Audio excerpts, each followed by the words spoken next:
네, 보신 것처럼 가계대출 위험 경고음이 커지고 있습니다. 이런 가운데 금융당국이 한국은행의 신호에 화답하듯 금융권을 압박해 내년 가계대출 증가율을 올해보다 30%가량 줄이기로 했습니다. 자세히 알아보죠. 최나리 기자. 네, 최나리입니다. 가계대출을 구체적으로 어떻게 관리하겠다는 겁니까?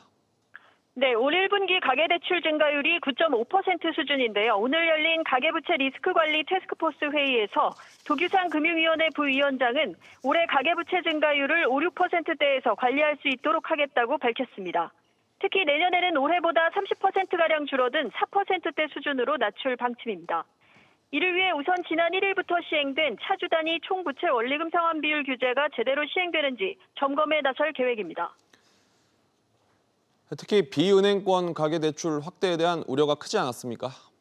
그렇습니다. 올 상반기 비은행권을 중심으로 가계대출 리스크가 높아졌다는 게 금융당국의 판단입니다.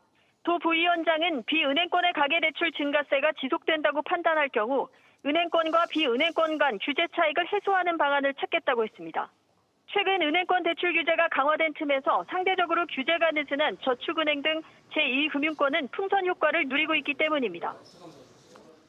이렇게 되면 결국 돈을 빌려주는 금융권도 또 돈을 빌리는 소비자들도 난감할 수밖에 없겠군요. 그렇습니다. 그래서 투기 자금과 실수요 자금에 대한 구별이 필요한데요. 전문가 이야기 들어보시죠.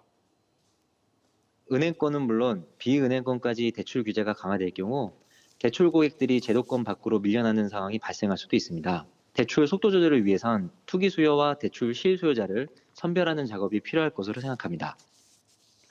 아울러 금융당국은 가계대출 증가 수준을 고려해 최대 1년 내에 0에서 2.5% 비율의 추가 자본을 적립하도록 하는 가계부문 경기 대응 완충 자본을 4분기 중에 도입할 방침입니다. SBS 비즈 최나리입니다.